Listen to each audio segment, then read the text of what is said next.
Bienvenue à cette troisième conférence des Portes du Cuir 2016, intitulée Noces de cuir. Pour des raisons esthétiques, le cuir se marie souvent à d'autres matériaux, non sans l'élaboration de techniques particulières permettant ces mariages. Mais les associations du cuir avec d'autres matières pour raisons fonctionnelles sont aussi nombreuses, même si elles ne sont pas souvent visibles aux yeux de l'utilisateur final. Pour nous montrer la beauté et aussi les secrets de ces mariages, parfois subtils ou inattendus, nous avons le plaisir d'accueillir sur ce plateau Serge Grainerie. Bonjour. Vous êtes proviseur du lycée de Thiviers qui propose une section dédiée au métier du cuir. Marie Berthelot, bonjour. Vous êtes designer textile et brodeuse sur cuir. Bruno Leca, bonjour. Vous êtes graphiste et designer. Et Daniel Mancel, bonjour, vous êtes fabricant d'accessoires pour les marques de luxe. Alors chaque intervenant s'exprimera pendant environ un petit quart d'heure, ce qui nous laissera du temps à la fin pour échanger avec vous, répondre à vos questions. Commençons par vous, Serge Grainerie. Alors au sein de la section que vous avez dédiée au cuir dans votre établissement, est-ce que vous enseignez aux étudiants les techniques de mariage du cuir avec d'autres matériaux? Oui, bonjour. Tout naturellement. Mais alors juste avant de parler de ce que l'on fait, on va parler un tout petit peu d'histoire, si vous permettez. Vous l'avez dit, de tout temps, les hommes ont utilisé différents matériaux. En fait, ils ont utilisé ce qu'ils avaient à leur disposition immédiatement. Globalement, c'était ce qui demandait le moins d'énergie, ce qu'ils avaient sur place, le bois, le cuir. Et puis la pierre. Et naturellement, ils ont récupéré des éléments qu'ils ne pouvaient pas manger. Et c'est pour ça que le cuir a été très souvent utilisé. Et les hommes, finalement, ont toujours eu la volonté de résoudre les problèmes techniques. Et si je parle de ces éléments, c'est que le mariage, il s'est fait naturellement. Il s'est fait de fait parce qu'il fallait pouvoir répondre à différentes utilisations, différentes caractéristiques technologiques. C'est-à-dire chaque matériau a ses caractéristiques technologiques. Et puis après, il y a des éléments esthétiques qui interviennent dans cette histoire-là. Donc c'est intéressant de voir un peu que le mariage, il a toujours commencé avant par l'histoire. Et après, le mariage, il se continue aussi jusqu'à la signature de contrat.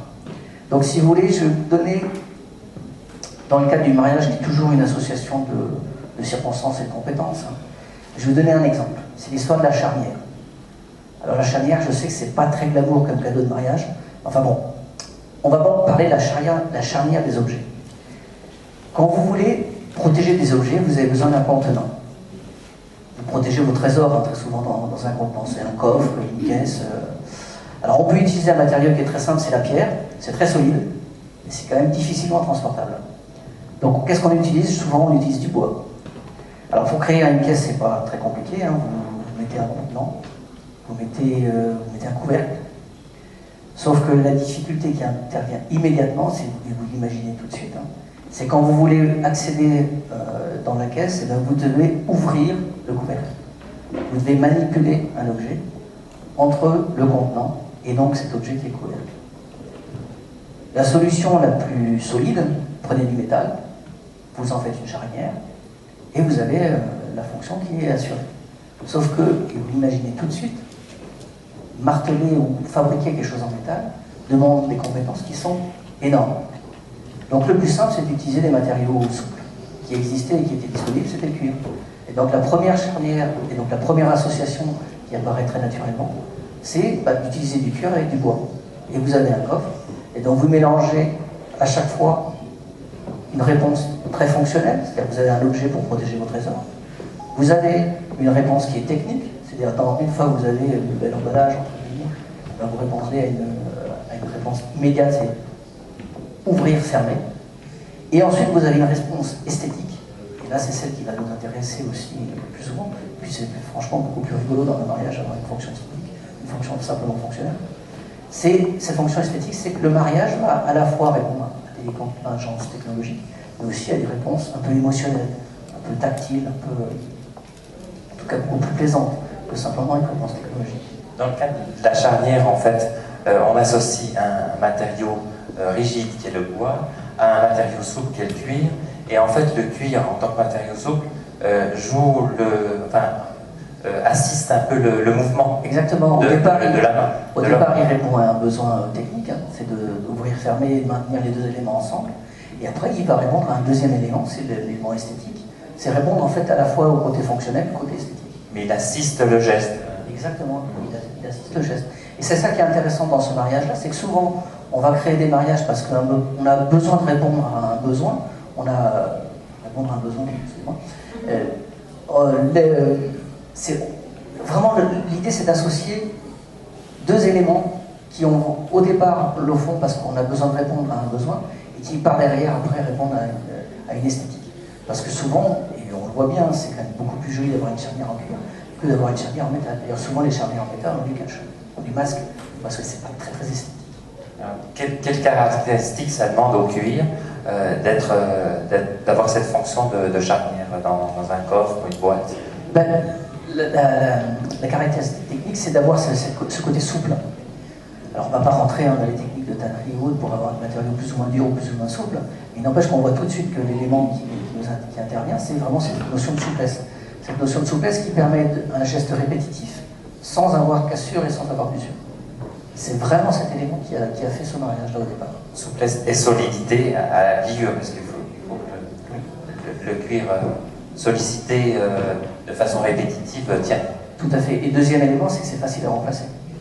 Ça ne mobilise pas des technologies énormes de remplacer une charnière en cuir par rapport à une charnière en métal. Donc automatiquement et instinctivement, ces associations, enfin on le dit souvent, hein, c'est parce que c'est simple que finalement c'est beau. C'est à peu près le même principe dans la technologie. Plus c'est simple, plus c'est beau. Alors ça, c'était une solution un peu à l'ancienne. Est-ce qu'on y revient? Alors on y revient. Et c'est un élément qui est intéressant parce que historiquement, on a toujours eu la création de mobilier, tout ça s'est toujours fait avec l'association bois et cuir. On imagine tous, et on le voit tous dans notre imaginaire, une chaise romaine où vous avez des lanières de cuir et un socle en bois. On voit tous dans notre imaginaire le coffret ou le coffre où vous avez ces deux matériaux qui sont associés. De tout temps, on a utilisé ça. Et cette association et ce mariage-là, il a toujours existé. Et malheureusement, alors on ne peut pas forcément dire à telle date cette association a disparu, mais j'aurais tendance à dire que les produits pétroliers nous ont un peu plombé ce beau mariage. Vous savez, c'est comme dans un mariage, il y a un petit coup de couteau au moment donné. Voilà, le coup de couteau, c'est le produit pétrolier. C'est-à-dire qu'on a vu apparaître des plastiques, on a vu apparaître des matériaux qui étaient totalement différents, qui ont fait qu'à un moment donné, cette association a un petit peu disparu. Et si on regarde nos chaussures, c'est à peu près à la même époque où on a perdu cette association entre le cuir et d'autres éléments qui composent la chaussure. Donc voilà, on a perdu ça, et heureusement, ça revient. Et pourquoi ça revient alors? Alors, ça serait très prétentieux de ma part pour dire exactement pourquoi ça revient. En tout cas, là où on se rend compte que il y a plusieurs éléments qui font que ça revient. Il y a un élément, il y a le côté nature, entre guillemets, qui fait que ça revient. Il y a le côté notion de luxe qui revient. Le cuir a toujours été et est toujours associé à cette notion de luxe. Il y a la notion de se démarquer des autres. Si on a tous des chaussures en plastique, à un moment donné, si j'achète une chaussure en cuir, je serai différent des autres. Et donc le fait de se démarquer a toujours eu cette connotation, sur le côté luxe effectivement, mais aussi sur cette connotation d'être un peu différent des autres. D'où ces mariages un peu particuliers.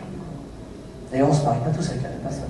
Alors j'imagine que les charnières en cuir aujourd'hui sont différentes de celles qu'on avait il y a 300 ou 400 ans. Qu'est-ce qu'elles ont de différent? Alors, outre la charnière qu'on peut retrouver dans certains éléments, c'est surtout l'association et le mariage des matériaux qui intervient. C'est-à-dire que là, j'ai donné un exemple de cuir et bois, mais on peut trouver bien d'autres exemples. D'ailleurs, tous les grands noms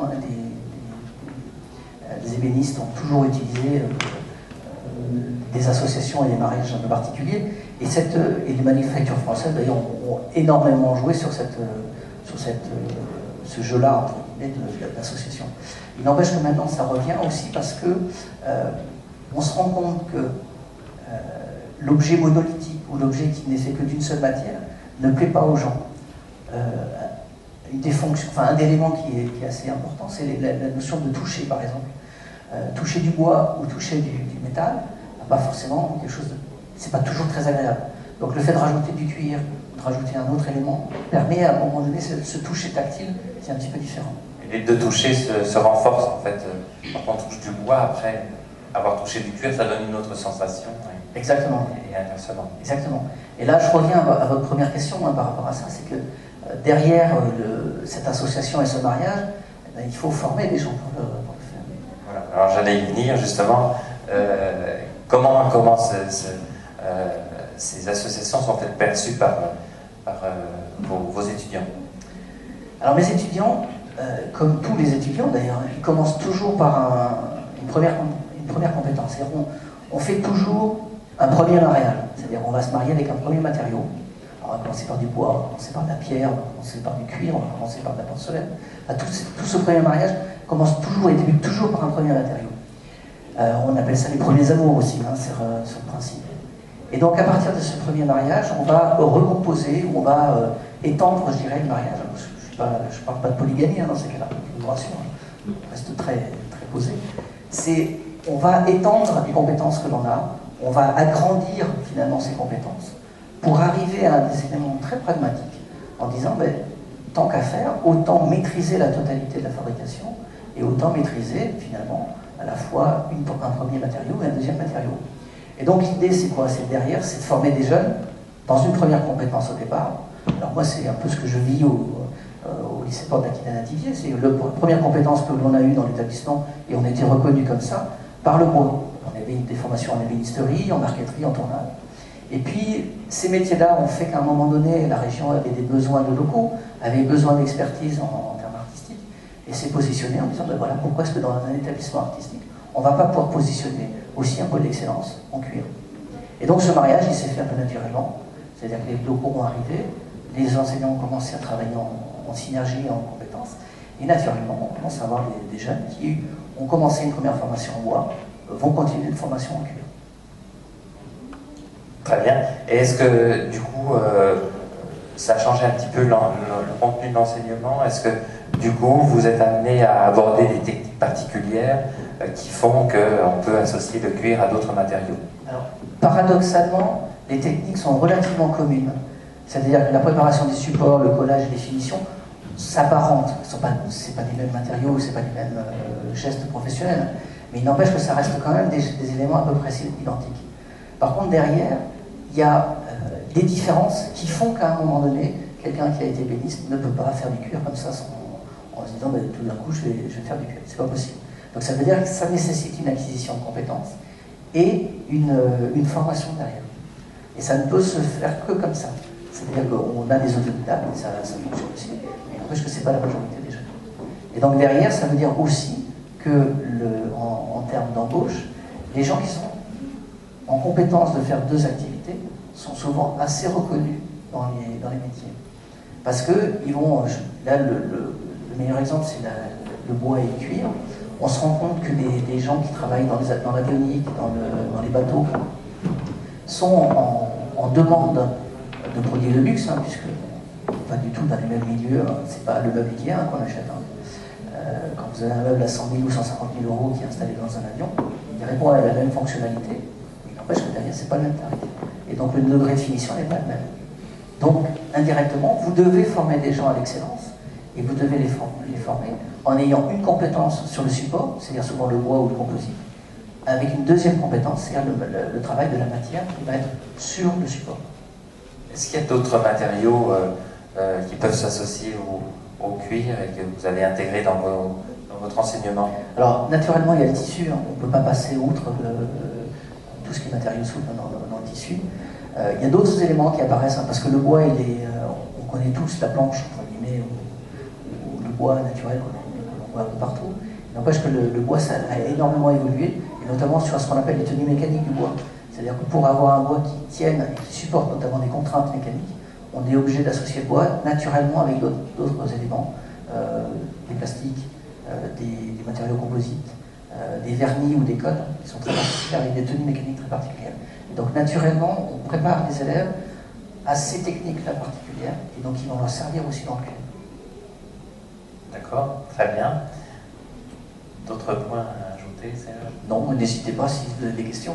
voilà, on pourra en parler à la fin, mais bon, c'était intéressant de savoir que ces associations du cuir avec d'autres matériaux, elles sont prises en compte et transmises à la génération des artisans de demain. Marie Berthoulot, bonjour. Donc présentez-nous un petit peu votre travail de broderie sur cuir, et puis ensuite dites-nous ce qui vous a amené à vous intéresser au cuir plus particulièrement, parce que vous avez peut-être une formation plutôt sur textile, oui. et à l'associer à d'autres matériaux. Bonjour à tous. Donc je suis Marie Berthoulot, designer textile et principalement brodeuse. En fait, j'ai découpé ma présentation sur plusieurs points, qui est d'abord moi ma vision du cuir, parce que c'est particulier de broder sur cuir. À la base, on brode sur textile essentiellement. Et ensuite, comment ces mariages sont venus dans mon travail de façon assez naturelle. Donc, je vais vous présenter mon parcours parce que je pense que c'est important. Il y a beaucoup de jeunes qui veulent faire de la broderie, qui ne savent pas forcément vers où aller.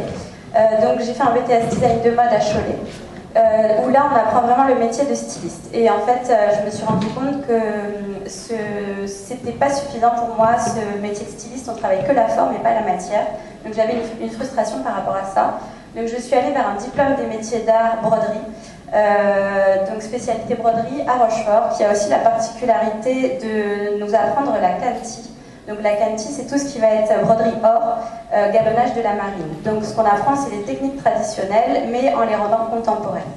Et donc après ce DMA broderie, j'ai lancé mon atelier qui s'appelle Excelli, et qui du coup me demande de me reformer régulièrement. Donc c'est pour ça que j'ai choisi de faire une formation sur les motifs et matériaux en impression numérique à Cholet également. C'est une plateforme qui accueille en fait des créateurs de la région et de France pour imprimer leurs motifs pour leur propre collection ou pour les collections de leurs clients. Donc c'est important dans le travail de l'artisan et du créateur de savoir se renouveler et d'apprendre d'autres techniques. Donc ma démarche artistique par rapport à mon atelier Excelli est basée en fait sur le nom. Excelli, ça signifie regard braqué en espéranto. Donc le regard braqué, c'est parce que en fait quand on est créateur textile, on cible son regard sur quelque chose, un fait esthétique, sociologique ou historique, et à partir de là, comme un créateur de mode, on va développer sa propre collection. Donc pour moi, c'est important que le nom de l'atelier ait un sens, et ce qui va après aussi avec toutes les créations qu'on réalise et que je réalise, c'est que la broderie, comme tout le monde le dit, c'est de la patience et du temps. Et donc je souhaite qu'à chaque nouvelle création, j'apprenne soit une technique ou que je découvre un matériau. C'est comme ça notamment que je suis venue au cuir. Et j'aime du coup aussi dire qu'on essaie de faire avouer à la matière tout ce qu'elle a à nous dire. Des fois je passe plus de 50 heures sur une pièce qui fait que 30 cm sur 40. Donc c'est un petit format, mais je vais être avec elle tout le temps, pendant de longues journées, et je veux la connaître de A à Z. Donc c'est vraiment dans cette démarche-là que je travaille.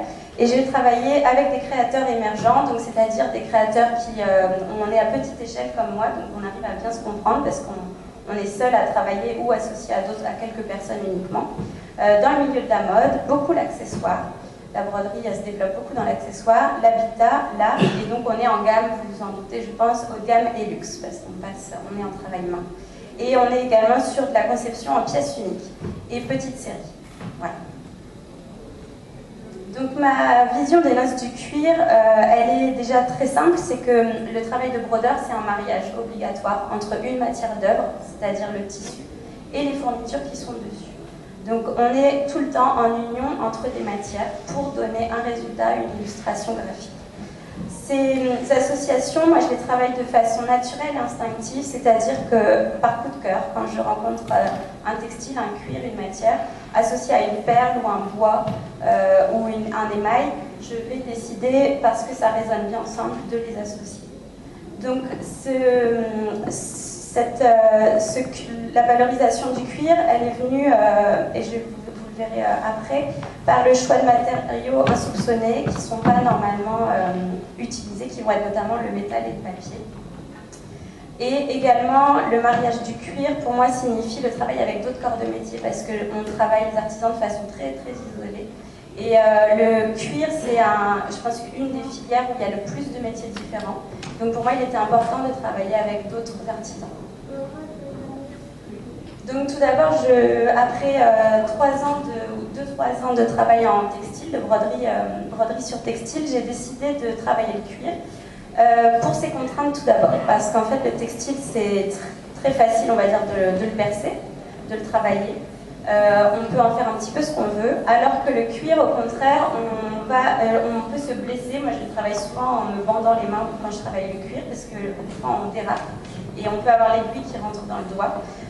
Et on est sur des matériaux qui sont forcément bien plus épais.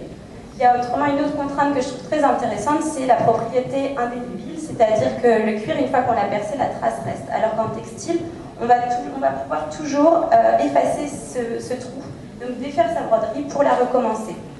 Donc là, on n'a pas le droit à l'erreur, et il y a notamment ce non-droit à l'erreur lié au respect de l'animal, parce qu'on travaille quand même une peau, donc le but c'est de la valoriser, de la sublimer. Ensuite, l'autre contrainte très technique, ça va être en fait quand on fait de la broderie, on travaille avec une multitude de points les uns à côté des autres. Je pense que vous voyez de quoi je parle, toutes les broderies en passé plat. Et dans du cuir, si on fait ça, très proche, ça va faire le principe du timbre-poste. Si on déchire, la matière se sépare en deux. Donc on va avoir notre broderie d'un côté, le reste du cuir de l'autre. Donc il y a cette contrainte-là aussi qui est intéressante. Et en fait, en passant du coup ces trentaines, quarantaines d'heures sur ces cuirs, j'ai découvert ses qualités après tout ça. Et notamment, déjà que au niveau physique, je n'étais plus du tout dans la même gestuelle que le textile, parce qu'en broderie, on est très penché sur notre métier à broder. On est très consciencieux, très minutieux, alors que le cuir demande à avoir des gestes plus amples, à devoir plus le regarder sur l'envers, sur l'endroit. Donc on a une mobilité qui est agrandie, qui est accentuée, qui est intéressante. Et ensuite, au niveau plutôt physique de la matière, c'est que c'est une matière qui ne s'effiloche pas. Ça, c'est un vrai bonheur par rapport au textile, parce que textile, dès qu'on veut créer des formes un peu fines, mais qu'on ne veut pas d'effilochage, qu'on veut que ce soit net, il faut tout doubler, ou tout coudre et retourner. Donc ça permet une multitude de techniques plus rapides et plus larges en expérimentation. Et ensuite, la dernière... dernier avantage vraiment qui m'a plu, c'est le support qui est en fait plus rigide qu'un textile et du coup qui me permet d'accumuler des fournitures sur cette matière. Donc, alors par exemple une mousseline de soie, je ne vais pas pouvoir mettre beaucoup de choses lourdes pour dessiner dessus en brodant. Alors que là, je peux rajouter du métal, du bois, etc. Ma matière, elle va bien tenir dans le temps. Donc ça m'apportait du coup des illustrations complètement nouvelles. Et il y a également aussi, alors là ça c'est plus personnel, c'est une affinité qui s'est faite naturellement avec le cuir. Comme quand des fois on a une matière qui nous plaît plus, ou un style, un univers. Là le cuir, moi il y a eu on va dire, une union qui s'est passée tout de suite et qui me met à... Mariage, on peut le dire. Et qui me permet de choisir aussi plus facilement mes fournitures. Voilà. Donc notamment, ce coup de foudre avec le cuir, c'est venu grâce à ces dessins naturels. Vous avez vu, notamment là, on le voit à la sortie de la pièce, on a plein de sortes de cuir que vous pouvez manipuler et découvrir. Vous voyez des dermes différents. Moi, ces dermes me donnent en fait des dessins. Je prépare très peu par le dessin à la main à un motif, c'est plus avec la matière que je vais décider que je vais aller dans cette direction ou dans une autre. Donc avant de faire une broderie, j'ai juste une sensation, une envie peut-être de travailler plus la légèreté, ou le rouge, ou l'or, etc. Mais je n'ai pas d'idée de dessin. Et là, le cuir me permet ça. Donc du coup, en fait, vous réagissez par rapport au côté pièce unique du cuir. Et notamment... Une peau est toujours différente d'une autre, par son notamment grain et ses sa fleur. cicatrices, etc., qui vont donner d'autres pistes. Absolument. Et donc ça aussi, ça contraste vraiment avec le textile, c'est qu'un textile, si vous regardez vos vêtements, on a tous une même construction d'une armure textile, on est sur des armures toiles principalement, ça s'appelle comme ça. Donc on a toujours une structure de support qui est à peu près la même, alors qu'en cuir, on va avoir une nouvelle chose à chaque fois. À chaque fois. Donc ces mariages infinis me permettent donc de faire des expérimentations. Un designer textile travaille beaucoup par expérimentation, c'est-à-dire qu'on est en phase de test.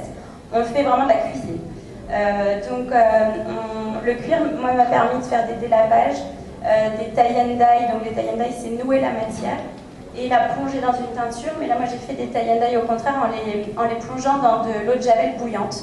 Et du coup, quand on défait ces nœuds, on va avoir en réserve toute la teinture qui a été faite par le tanneur, et l'eau de javel, elle a enlevé tout le reste. Et on retrouve la peau nue. Donc on a encore ces dessins naturels d'autres qui arrivent. Ensuite, on peut travailler à la pyrogravure. On peut du coup l'associer à l'impression numérique. Donc ça, c'est intéressant. Et avec toutes ces contraintes que cela demande. Et donc, comme je vous le disais tout à l'heure, on va avoir la possibilité de mettre des matières très lourdes. Et du coup, ça, ce que j'appelle moi une danse d'expérimentation, c'est Noces du cuir, c'est qu'on peut aller très loin en fonction de ses affinités. Donc je vais vous présenter plusieurs de mes travaux où le mariage s'est fait de façon naturelle. Donc ici, en fait, on est sur un cuir perforé, je pense que vous le voyez, qui était assez défraîchi, puisque j'utilise beaucoup de cuir recyclé. Et du coup, qui vraiment avait besoin d'une structure pour pouvoir être utilisé. Donc moi, j'ai décidé d'utiliser des points de gris, points de vannerie qu'utilisent nos grands-mères, et de les revisiter. Et grâce à ça, ça a consolidé cette matière-là, et ça lui a donné une autre lecture complètement différente. Ici, donc c'est un cuir qui avait des dessins et des cicatrices très marquées, et du coup que j'ai décidé de dessiner avec un pyrograveur. Donc vous avez au pyrograveur, vous pouvez jouer sur les nuances avec des noirs qui vont être plus accentués, donc c'est la brûlure qui crée ce noir, et d'autres plus nuancés. Ce qui va être intéressant avec la pyrogravure, c'est que tous les cuirs ne réagissent pas de la même manière. Certains vont réagir en blanc et d'autres en noir ou en brun, donc ça dépend comment ils ont été, s'ils ont été chromés ou pas, s'ils sont en tannage naturel. Et du coup, c'est pareil, à chaque fois il faut avoir cette phase de test avant de savoir si on va attaquer le travail. Et donc sur cette pièce, je l'ai associée à de la Kenti que vous avez en haut à droite, donc ces petits brins métalliques, et à plusieurs morceaux de divers cuirs.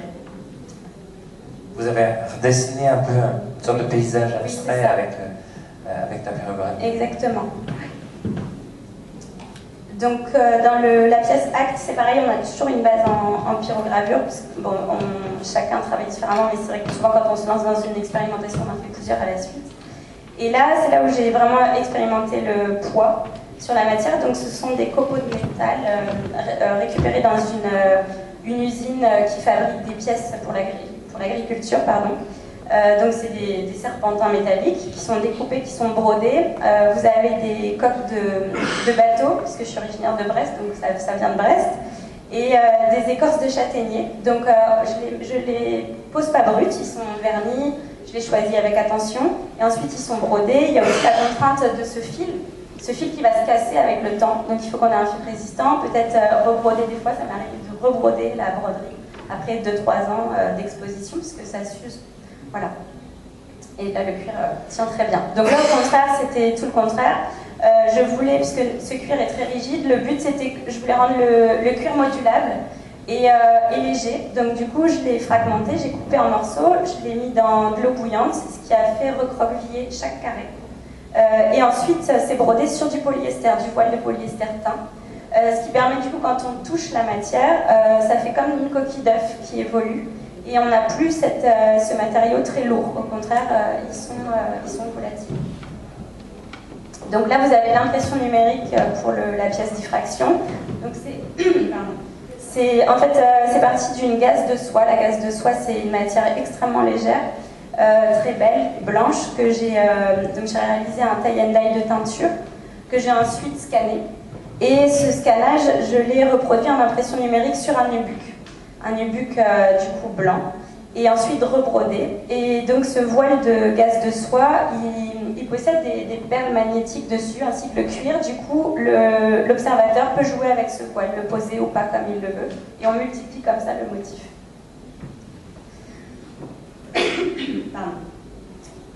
Donc après toutes ces recherches et cette compréhension de ce cuir que je trouvais très charnel, très sensuel, et de ce caractère indélébile, je me suis dit qu'en fait c'était très proche du papier. En tout cas moi mon ressenti c'était ça. Donc vu que c'est très proche en termes de sensation mais complètement différent en termes structurels, j'ai voulu travailler le cuir et le papier. Donc sachant que le papier, il va garder les marques, mais qu'en même temps, il peut très vite se déchirer. On a cette contrainte du timbre-poste aussi avec le papier. Du coup, là, l'idée pour commencer de façon, on va dire, progressive, c'était plutôt d'avoir une surface en papier et de venir par fragments déposer des cuirs. Donc vous avez des carrés, des paillettes de cuir. Des paillettes de cuir que je fais avec une perforatrice tout simplement. C'est le fond rouge foncé. Alors le fond rouge, c'est le papier. C'est un papier façonné et tous les petits monticules ronds, c'est des paillettes de papier et de cuir. Voilà. Ouais. Et donc oui, merci Léonore, c'était bien passé. Ouais, parfait, merci. Et du coup, cette expérimentation du papier, je l'ai poursuivie avec le plastron Mamba, que vous avez notamment au centre de la pièce, de l'autre côté, où là, c'est l'inverse. En fait, mon souhait était de faire croire, par le jeu d'un trompe-l'œil, à un cuir de reptile par du papier glacé. Donc, c'est-à-dire que j'ai perforé des motifs en papier glacé et ensuite rebrodé tout à l'aiguille, en l'associant avec des lamelles de cuir. Donc là, on est à plus d'une centaine d'heures de travail, parce qu'il y a toute la partie perforation aussi avant. Et du coup, c'était intéressant de voir aussi comment l'observateur se trompe et ne sait pas si c'est un cuir, un papier ou une autre matière. Voilà. Ce mariage du cuir, donc comme je vous l'indiquais au début de mon intervention, elle est vraiment liée à des collaborations. Je pense qu'on apprend des autres. Et notamment, moi, ce qui m'a permis de travailler le cuir, c'est parce que j'ai jamais été formée en cuir. Donc, j'en ai parlé d'ailleurs avec des amies maroquinières qui m'ont dit « Mais comment peux-tu bouillir du cuir ou pyrograver, tu l'abîmes ?» Parce qu'en fait, chacun dans nos métiers, par rapport à la formation qu'on a eue, on est complètement asservi par ces méthodes traditionnelles, cloisonnées. Et du coup, on n'ose pas. Et du coup, moi, grâce à cette non-connaissance du cuir, j'ai pu expérimenter. Mais du coup, cette non-connaissance du cuir me porte préjudice pour certaines réalisations. Donc c'est pour ça que j'ai travaillé notamment avec la doreuse Lucie Monin. Vous avez quelques pièces dans la vitrine. Voilà, vous avez le collier notamment. On a fait également des broches et une coiffure, une parure de tête. Où là, l'idée en fait était d'avoir le même œil. On voulait travailler le pointillisme, la délicatesse, mais chacun avec son outil. Donc elle travaille à chaud en rentrant dans la matière son motif, puis en déposant sa feuille d'or et en vernissant. Et moi, j'ai réalisé du coup le collier. Voilà. Ensuite, avec la maroquinerie Ami Cuir, là, ce qui était intéressant, c'est que, parce que du coup, le travail de brodeur aussi, on doit toujours se poser la question à quel moment on brode. Est-ce que c'est avant la conception du produit ou après? Donc, c'est très généralement avant. Là, c'était le cas. Et on est sur un agneau plongé, donc qui s'étire énormément. Et donc, moi, ma contrainte, c'était qu'il fallait que je le tende sur mon métier à broder, sans déformer le gabarit de base qui va servir à faire la pochette. Parce qu'il ne faut pas que je sorte non plus. Et on a souhaité donc travailler en bas-relief avec de la couchure et de la plume. Ensuite, vous avez cette collaboration avec la marque de sneakers Baron Papillon. Là, au contraire, il fallait travailler sur produits finis. Donc ma contrainte était de pouvoir passer la main à l'intérieur de la chaussure et de pouvoir percer également, parce qu'on a besoin quand même de nos deux mains quand on brode. Et là, du coup, vu que c'est maintenu sur rien, il faut que je joue entre l'endroit et l'envers en permanence. Et donc l'idée était de travailler des matériaux hétéroclites comme des boulons, des tubes, vous l'avez sur le visuel d'en bas, et autrement de la plume de pan, pour vraiment être lié à leur cible qui est une jeunesse jeunesse dorée parisienne. Voilà. Donc pour conclure, moi les mariages qui m'ont le plus plu et stimulé, ce sont vraiment les mariages avec le papier.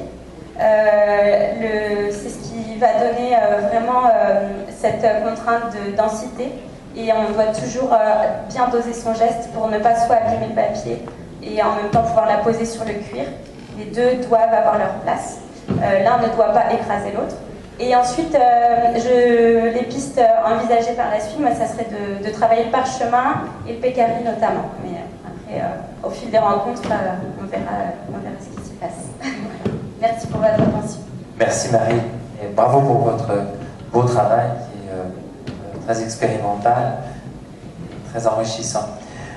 Je rappelle que vos créations, enfin une partie, sont exposées dans la salle à côté, dans les vitrines ou sur un mannequin. Alors, Bruno Lucas, à vous, donc, vous êtes designer et vous avez travaillé sur plusieurs projets qui mêlent le cuir à d'autres matériaux. Alors, est-ce que vous pouvez nous en parler un petit peu? Oui, bonjour, Bruno Lucas, donc je suis designer pour un fabricant de mobilier contemporain français. Et il y a 2 ans de ça, j'avais un petit peu une lassitude et dans le domaine que j'exerçais, et j'ai décidé de me mettre à mon compte et de chercher des fabricants locaux de la région Limousin, avec des savoir-faire d'exception, des artisans. Et donc le mélange des matières m'intéressait déjà, mais pas précisément. Et puis au fur et à mesure de rencontres, j'ai pu rencontrer des artisans qui travaillaient la porcelaine et le cuir, d'où l'idée de créer un objet, alors au départ assez simple, qui permettait d'associer les 2 matériaux. Donc la porcelaine pour la porcelaine de la fabrique, donc à côté de Saint-Julien, qui a développé la partie blanche, et la société Daguet maroquinier à Saint-Julien aussi pour le cuir. Excusez-moi, est-ce que vous aviez été sensibilisé lors de vos études, par exemple, de votre formation, à l'association de matériaux et du cuir en particulier? Alors pas trop effectivement, mais c'est plus par la découverte des savoir-faire de Limousin, on va dire, que l'idée m'est venue de mélanger des matériaux. Et des matériaux nobles et avec des vrais savoir-faire impressionnants. Donc là, il y avait quelques petites difficultés techniques qui étaient justement d'incruster le cuir totalement dans la porcelaine.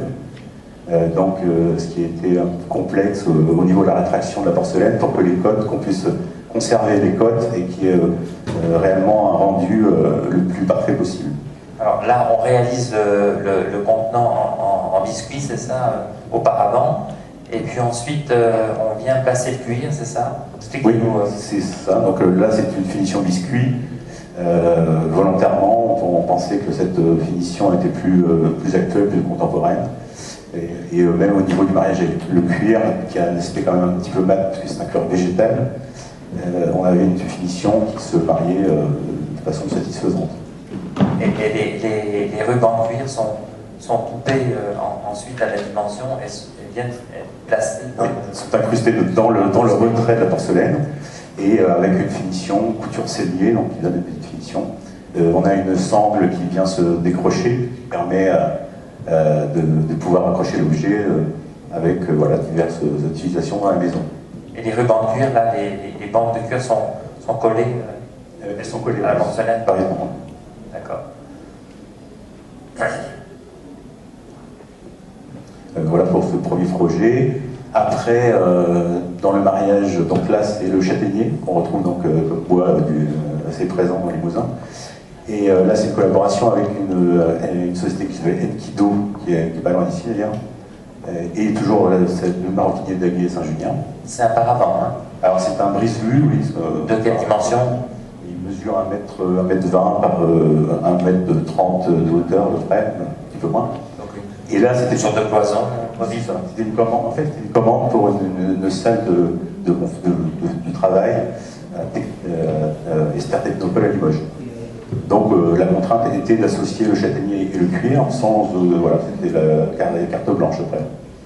Donc moi, c'était un peu l'idée d'un fagot, en fait, au départ, d'associer, à superposer des branches de châtaignier qui au préalable ont été séchées parce qu'il fallait absolument que le bois travaillant après, il fallait que ça puisse parfaitement s'encastrer dans la partie métallique, et démontable parce que c'est un objet assez lourd pour le transport. Et donc la partie cuir, la lanière, venait un peu en quelque sorte ficeler le fagot. Voilà, c'est un fagot revisité. D'accord. Et là, donc, le cuir a un rôle fonctionnel de maintenir en fait ce fagot? Alors, pas du tout. C'est juste une idée décorative, parce que vous avez un axe métallique qui vient tenir tous les morceaux de bois, et les uns avec les autres, mais après, c'est juste un clin d'œil au fagot esthétique, quoi. Et c'est quand même l'évocation du lien, quoi. Oui, tout à fait, oui, c'est le lien du cuir qui lie les 2 matières. Et comment est-ce que vous avez choisi le cuir, là? Est-ce que vous l'avez choisi selon des critères esthétiques, fonctionnel, de solidité, de résistance? C'est un cuir végétal, donc du cuir assez épais, avec une bonne solidité. Pour rester aussi dans l'esprit du bois. Naturel aussi, on voulait quelque chose qui soit reste naturel pour se marier le mieux possible avec le bois. D'accord. Et la couleur, vous êtes resté sur un gold naturel, voilà. On a voulu garder des tons naturels pour rester toujours avec le petit côté nature, écologique. Quoi. Très bien. Voilà, donc là c'est le deuxième projet, on a d'autres en cours et c'est le début, parce que c'est assez récent, un partenariat avec des sociétés locales. Il y a donc 2 sociétés plus un designer, et je trouve que voilà, le résultat, il y aura d'autres projets qui vont dans la même lignée, toujours avec ce mariage. D'accord. Merci Bruno. Alors, Daniel Mancel, terminons avec vous. En fait, dans des produits apparemment en tout cuir, se cachent d'autres matériaux qui apportent au cuir de la tenue, de la résistance, de l'épaisseur, que sais-je. Alors, dévoilez-nous un petit peu les secrets de ces mariages qu'on peut dire de raison. Bonjour, je m'appelle Daniel Mancel, j'ai été 35 ans collaboratrice avec pratiquement tous les couturiers de la rue Montaigne à Paris, en passant de Dior à Chanel, en passant par la chaussure, l'accessoire, le sac, le bijou. Donc ça amène à des composants différents à chaque fois. Voilà, alors vous nous expliquez dans cette conférence que en fait, le cuir est un matériau souple. Pour des objets comme les chaussures ou les sacs, a besoin de matériaux d'assistance pour être mis en volume. Voilà. C'est ce qui est extraordinaire, c'est que d'une matière plate, pouvez-vous parler bien près du micro. Vous entendez là? Voilà. D'une matière plate, on arrive à donner un volume différent, soit dans la chaussure, soit dans le sac, soit dans même des ceintures avec lesquelles on arrive sur des corselets à donner du volume. Et les composants à l'intérieur sont diverses par des cols, par des renforts, ce qu'on peut appeler du salpa. Le salpa étant un mélange de cuir et de caoutchouc qui renforce assez souple les intérieurs. En fait. Ça, c'est un matériau de renfort qu'on trouve assez fréquemment à l'intérieur des sacs, mais il est invisible. Oui. Et c'est un compactage de particules de cuir avec une résine. Un mélange de caoutchouc. Avec une résine. Ou une résine. Et ça fait. Résine naturelle. Ça vient donner une forme, par exemple. Ça prend absolument, ça prend. Un sac. Il y a des enformes à chaque fois, vous voyez. Automatiquement, on fait du 3D. On est obligé de jouer beaucoup avec les mains selon les renforts justement utilisés. C'est pour ça que des fois, on a ce qu'on appelle de la coulisse intérieure, c'est-à-dire c'est un espèce de lacet plat. Sur une bride comme ça de chaussures, alors expliquez-nous comment c'est fait ça. Ben, c'est fait, on encode par exemple la bride, on met donc cette coulisse qui est remplie de chaque côté. Alors la coulisse, c'est une toile technique. Une toile exprès pour la chaussure. Oui. Il y a des spécialistes qui vendent ça voilà, à tous les Absolument, fabricants. dans toutes les largeurs. Oui. Voilà, selon la largeur employée. Et puis c'est fait parce que c'est très fonctionnel, c'est très sollicité quand même la chaussure. Et c'est collé à la bride pour lui donner à la fois une tenue et de la résistance. C'est posé sur une doublure qui est affinée, que l'on dédouble, qui est toujours pour avoir les mêmes épaisseurs, parce que si par exemple la doublure on la coupe en haut d'une peau ou en bas, on n'aura pas la même épaisseur, donc on dédouble les peaux pour avoir. C'est ce qu'on appelle le parage. Je parle vraiment dans le secteur luxe, on est obligé d'avoir une fois le produit fini les mêmes épaisseurs. C'est pour ça qu'il nous faut absolument ces machines à dédoubler, c'est vraiment des matériaux et des machines qui servent dans l'industrie aussi, mais dont on a besoin aussi, nous, les artisans. Et même le choix des cols n'est pas fait au hasard.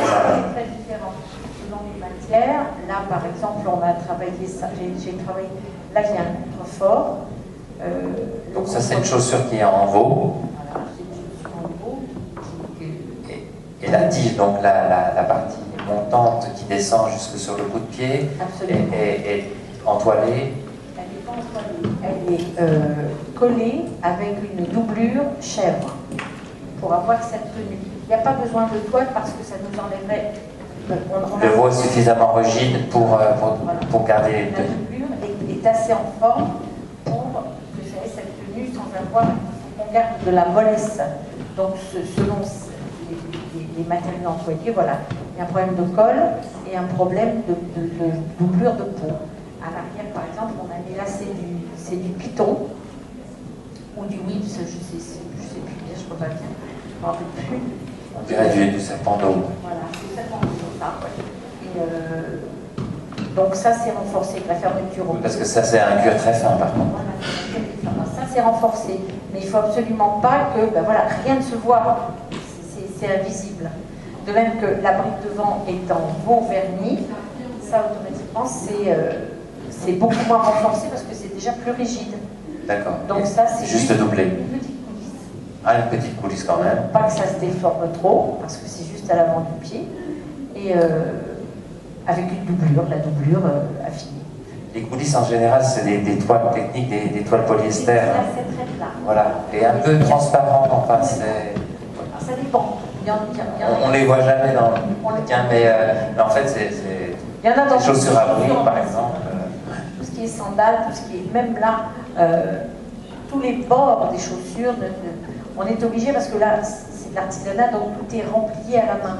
C'est pas des bords francs. Remplié, c'est-à-dire? Remplié, on retourne les bords du cul. Voilà. Ça ne sont pas, pour que le bord ne soit pas tranchant, voilà. et ne blesse pas le C'est pied. paré, c'est affiné. Les bords sont parés, affinés. Affiné pour pouvoir être retourné. Voilà. Et qu'on se retrouve une fois remplié, c'est le terme, que l'on se retrouve à la même épaisseur du cuir, en fait. D'accord. Voilà. Il y a tout un calcul. C'est vraiment un travail d'orfèvre. Oui, c'est très technique. Parce qu'il ne faut pas que ça fasse mal aux pieds, il faut qu'on se retrouve avec les mêmes épaisseurs, il ne faut pas que ça se voit à l'œil. Ils ne savent pas comment. Absolument. Il y a beaucoup de gens qui ne savent pas comment monter une paire de chaussures. On croit que c'est que du cuir, que ça tient tout seul. Et en fait, il y a tout un travail de montage technique qui est très compliqué, qui fait qu'une chaussure qui pèse que quelques grammes peut coûter plusieurs centaines d'euros. J'ai commencé il y a plus de 36, 38 ans. On pesait les chaussures. Les chaussures, une paire de chaussures devait peser, dans la couture, 125 grammes la paire. Ah, c'est précis. Alors aujourd'hui, ça a changé. Hein. C'est-à-dire? On est presque à 3 fois, parce que les talons, c'est pas les mêmes. On utilisait des talons. Est-ce que c'est parce que la mode a changé ou c'est parce que la qualité c'est... Il n'y a plus d'artisans.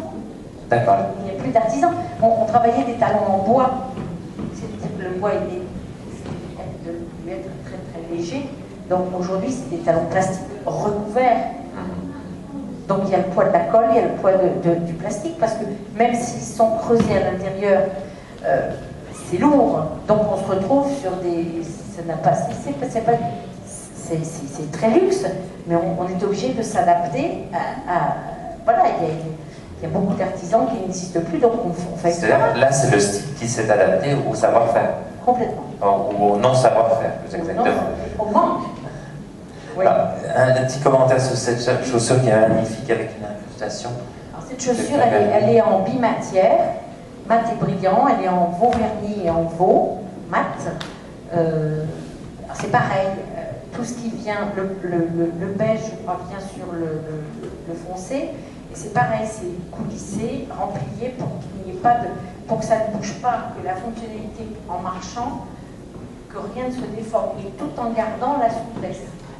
Parce que ce qui est intéressant, c'est qu'à l'arrière, il faut que ce soit costaud, parce que c'est un contrefort, cuir d'ailleurs, qui a été prémoulé, hein. Ça c'est de la poterie. Et l'avant, il faut que ce soit très souple, parce qu'il faut que quand elle met la chaussure, elle soit bien tenue derrière et très souple à l'avant. D'accord, ok. C'est très important dans une chaussure. Justement, ces contreforts, ils ont un rôle essentiel dans la tenue de la chaussure et puis dans le confort. Ils sont en général fabriqués en quoi? Alors, dans l'industrie, maintenant c'est beaucoup de synderne, ce qu'on appelle le salpa. On revient encore à ça. Donc ce matériau composite. Caoutchouc et cuir. Particule de cuir. Donc c'est prémoulé. Donc chaque fabricant, il y a des choses qui existent par taille. Parlez mis après le micro. Voilà, on amène notre forme et en fait on fait mouler les contreforts à la forme de notre forme. Sur la forme en bois de la chaussure. Absolument. Ça, on peut les voir, les formes en bois sur le stand de Weston. Hein. Oui, mais il n'y a plus beaucoup de formiers qui font des formes en bois. Aujourd'hui, on est sur des formes plastiques. Ça D'accord. aussi, le travail s'en ressent. C'est pas tout Et ça change un peu le résultat final. Bien sûr. Oui. On trouve des formistes en bois. Il y en a quelques techniciens qui sont des formistes. Oui, en prototype, oui, j'arrive à en avoir parce que on aime mieux travailler sur du bois pour faire des maquettes. On est beaucoup plus. Il y a une entreprise à Nontron notamment qui a privilégié le choix de fabriquer ses formes en bois et de les offrir à ses clients Oui. comme objet entre guillemets complémentaire à la chaussure formée. Ah oui, mais comme chez les bottiers, ils peuvent pas. Chaque client ne peut pas emmener leur forme. Je veux dire, vous allez chez un bottier, que ce soit Massaro, Altan ou n'importe, vous avez toutes les formes qui sont de toute l'élite planétaire qui sont accrochées là. Et voilà, c'est en bois, parce qu'en plastique, on n'aurait jamais pu faire ça. Et à chaque fois, on peut modifier la forme, justement. On réadapte la forme en rajoutant, voilà, le pied se déforme. Alors, à chaque fois qu'on refait, il y a des essayages comme pour une robe. Voilà. Quelques mots sur ces chaussures. Ça, c'est un sticker, c'est un prototype de sticker. Oui. Voilà. Le cuir est où, là Alors, le cuir, il est noir. Tout est cuir, tout est cuir. D'accord. Voilà. Et le bleu est en daim. Oui. Voilà. Sur une semelle, comment, injectée. D'accord. Voilà. En élastomère. Voilà. D'accord. Voilà. Ok. Et là j'imagine, bon, c'est une chaussure qui a beaucoup de tenue. J'imagine qu'il y a un maximum de structure Alors là, il y a à l'intérieur pour. Il y a de la mousse, il y a des sapins, il y a des. Il n'y a pas tellement de renfort, c'est surtout le contrefort à l'arrière. Mais autrement. Qui doit être très maintenu. Oui, c'est tout. Parce que tout le reste est en mousse et très souple. D'accord. Ok. Voilà. Et la mouche est solidarisée avec le cuir de quelle façon? Par la colle. Par la colle. Par la colle. D'accord. Voilà. Là, c'est une colle, on colle ça à la colle caoutchouc pour que ça reste souple. Parce que si on utilisait une colle genre une ça durcirait la mousse et le cuir. Oui, en plus. Donc, voilà. Pour garder la souplesse, on est obligé d'utiliser des colles végétales. Voilà. D'accord. Vous parliez tout à l'heure d'autres moyens D'encollage. Oui. Pour les semelles. Avec Alors, dans l'industrie, par exemple, genre, tout ce qui est ce genre de chaussures en grande quantité, toutes les semelles sont collées par ultrasons. D'accord. Voilà, c'est-à-dire ça passe dans un genre de tunnel transparent et c'est inodore, c'est soudé. Et c'est solide. C'est soudé, voilà, par ultrason. Il n'y a pas de trace de colle. Et la chaussure sort impeccable, c'est-à-dire que ça ne nécessite pas une personne au bout de la chaîne à essayer d'enlever la colle que celui qui en colle a. Voilà, les bavures. Voilà, il n'y a pas de bavure, tout est vraiment collé, voilà. D'accord. Très bien. Ça, c'est un Alors, sac. ce petit sac. Ça, c'est un sac alors, voilà, qui est à double face. L'intérieur, là, on ne le voit pas, mais l'intérieur est pareil. C'est un prototype que j'ai fait parce qu'on m'avait donné de la colle pour essayer. Un fabricant m'avait fourni de la colle en plaque, en fait. C'est de la colle très fine qui est en plaque. Ah oui, d'accord. Qu'on découpe et qu'on Voilà, pose. c'est très intéressant parce que ça, voilà, la tenue, là, est grâce à la colle. J'ai collé les deux matières face-face. D'accord. Et c'est quoi les deux matières, là? C'est du tissu. Un Tout simplement, tissu. Jean Chanel, c'est D'accord. un tissu tweed, Jean Chanel, D'accord. et qui est entoilé avec une colle. En fait, c'est du thermo. Mais c'est pas ce qu'on utilise, parce que thermo, on utilise de la gutta, des toiles autocollantes, des choses comme ça. Mais là, ça nous colle des deux côtés. D'accord. C'est un double face collé. D'accord. Et Ah, je c'est comprends. quelque chose c'est beaucoup utilisé chez Vuitton, chez tout ça. Et à l'intérieur, la matière, c'est quoi? La doublure à l'intérieur? La même matière. D'accord. J'ai pas de doublure. D'accord. Justement, pour prototyper ça, ce qui était intéressant, c'était de ne pas avoir de doublure dans ce sac. L'intérieur et l'extérieur, c'est la même chose. D'accord. Voilà. Grâce à cette colle. Et là, il y a un liseré cuir en haut, là? Oui, il y a un liseré cuir pour le rappel, parce qu'il y a les chaussures assorties, mais on a tirer les photos. D'accord. Il y a les chaussures assorties parce que j'avais sorti une collection d'espadrilles et en fait j'avais fait faire des fonds de sac pour faire le sac à l'espadrille, pour joindre le sac avec l'espadrille. Assorti. Ouais. Assorti, D'accord. voilà. J'imagine que le choix du fil n'est pas non plus fait au hasard parce que c'est des. Non. Le point là fait. Moi je travaille sur des aiguilles 75. Ouais. 70-75 qui est très très fin, parce que les industries, pour vous donner une idée, utilisent du 100-110. Ça, c'est les normes du luxe, peut-être. Voilà. C'est-à-dire, je supporte pas qu'on voit un trou d'aiguille. D'accord. Voilà, j'aime pas ça. Ouais. Et donc, je travaille avec des aiguilles et du fil très fin, c'est du fil polyester, fil nylon, qui est incassable. Qui est incassable. Oui, vraiment. Et l'intérêt, c'est qu'on ne voit pas. Il faut que la personne qui achète, que ce soit des sacs, des chaussures ou des ceintures, que c'est l'impression que la main n'a pas été touché. Voilà.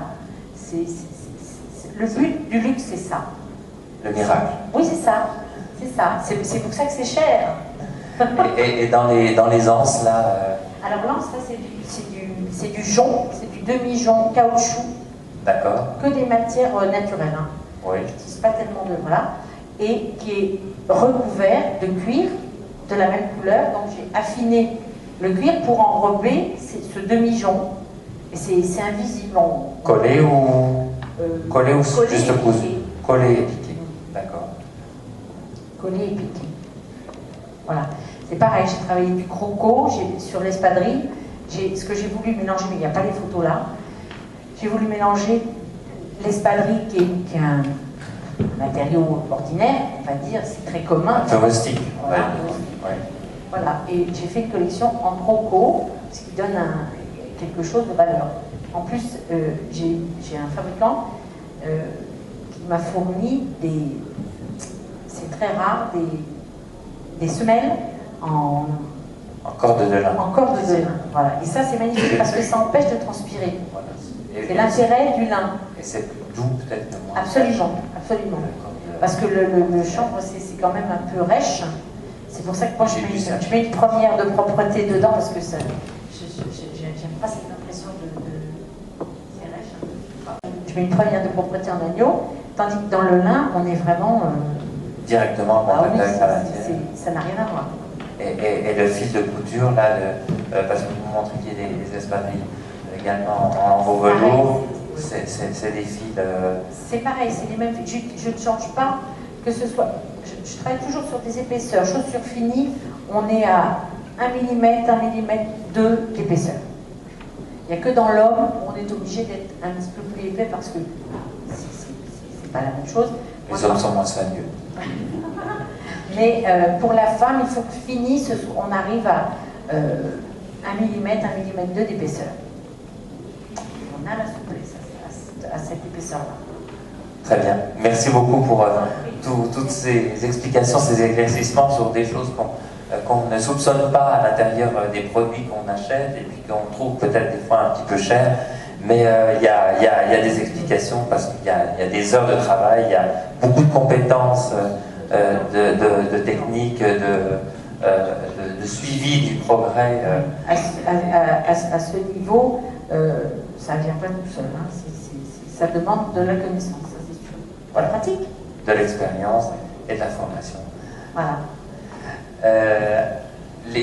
La parole est à vous maintenant si vous avez des questions à poser à nos intervenants. Monsieur, on arrive tout de suite avec un micro. Hein. Voilà. Le temps de faire le tour.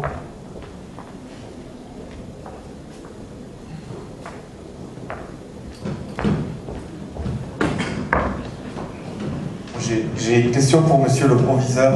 Est-ce que vous avez des échanges internationaux avec d'autres établissements à l'étranger? Alors, je n'ai pas d'échanges internationaux dans la mesure où c'est assez compliqué à mobiliser. La difficulté de l'échange international, c'est de se positionner avec un niveau d'exigence équivalent. Il y a la barrière de la langue et le niveau d'exigence qui n'est pas toujours équivalent entre les écoles à l'étranger et chez nous. Alors ça ne veut pas forcément dire qu'on est meilleur que les autres, hein, c'est pas du tout ce que je dis. Ce que je dis, c'est que derrière la formation professionnelle qui existe en France et la formation professionnelle qui existe en Allemagne, c'est un sujet qui est très souvent sur le tapis, c'est pas du tout le même objectif et ça ne fonctionne pas de la même manière. Donc l'échange international est compliqué. Par contre, rien n'empêche d'avoir ponctuellement des étudiants qui vont faire ce qu'on appelle des périodes de formation d'entreprise à l'étranger, où là, je dirais que l'échange ou l'apport de techniques se fait naturellement. On reste, et la mondialisation se fait très naturellement, hein, on reste sur à peu près les mêmes techniques, que ce soit à l'étranger ou en France. Donc il y a pas, enfin, il y a un vrai intérêt de faire ça, parce que, comment dirais-je, je suis vraiment un ardent défenseur de la mobilité intellectuelle. À partir du moment où un jeune est mobile intellectuellement, il va pouvoir se rendre mobile physiquement. Et donc répondre à des exigences de travail à l'étranger, de connaissance de langue étrangère. En fait, c'est ce que je répète, hein, c'est une accumulation de compétences, pas souvent. Merci. Merci. D'autres questions? Je voulais demander à Barry comment est-ce qu'elle choisissait ces cuirs de support. Est-ce que vous travaillez plutôt avec des cuirs bovins ou plutôt avec des cuirs souples, genre agneau ou de la chèvre un petit peu plus ferme? Alors en effet, il y a forcément la contrainte d'épaisseur. Au premier abord, ça c'est une obligation. Donc je travaille à peu près sur des matières qui font 0,3 d'épaisseur. D'accord. On est plutôt sur de la chèvre d'agneau. Ouais. Et Des petites peaux. oui, par contre, je travaille souvent sur donc plus du bovin, où là je vais travailler en lamelles, comme on l'a vu sur le collier, enfin sur les deux colliers d'ailleurs, celui avec la doreuse Louis Simonin et celui avec le papier, où là du coup je travaille au cutter les formes et je vais les pré-perforer avant de les broder. Voilà. D'accord. Et tout à l'heure vous parliez de résonance entre le cuir et d'autres matériaux que vous brodez. Comment est-ce que vous expliquez que deux matériaux s'associent bien, résonnent bien ensemble, ou au contraire, bon, ça marche pas? Là, c'est dans de l'intime en fait. Je n'ai pas d'explication à donner. C'est votre sensibilité. Voilà, c'est ce que quand je les pose ensemble. Donc souvent en broderie, je travaille en prédisposant mes fournitures pendant que je travaille, parce que je travaille des fois 30 heures, 40 heures dessus. Il y a le temps de se passer des choses. Donc je pose des fournitures pendant que j'en travaille d'autres. Et au bout de 10 heures, je me dis, bon, ça va marcher. Je les brode. Vous jetez un coup d'œil de temps en temps, et puis... voilà. Mais c'est vraiment de l'ordre de l'intime, il n'y a pas de recette secrète. Et peut-être que quelqu'un d'autre dirait, ah, ça va pas du tout ensemble, qu'est-ce que c'est? C'est la vie maritale. Ouais, c'est ça. D'autres questions? Pour vous, madame, excusez-moi, j'ai oublié votre nom. Quelle est votre part de créativité? Comment vous travaillez par rapport aux structures dans lesquelles vous êtes, par rapport aux commandes qu'on vous demande? Vous avez dit avec Vuitton, tout ça. Quelle est votre part de créativité? Voilà, chaque collection, il y a des thèmes.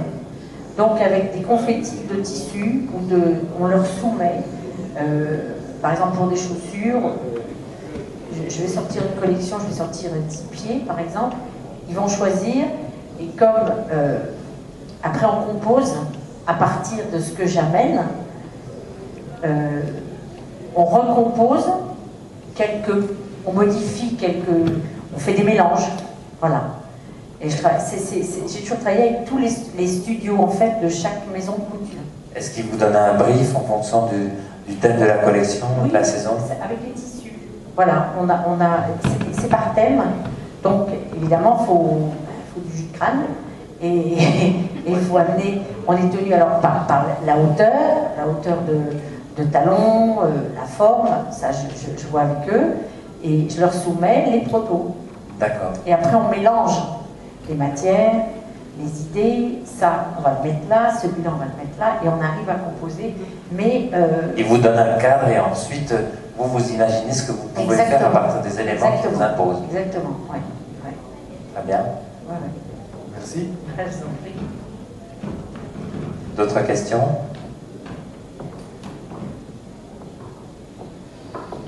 Très bien. Et reste à vous remercier d'avoir assisté à cette conférence, de remercier nos 4 intervenants nous ont beaucoup passionnés pendant cette heure. Je vous souhaite une bonne visite aux portes du cuir, une bonne fin de journée et encore merci.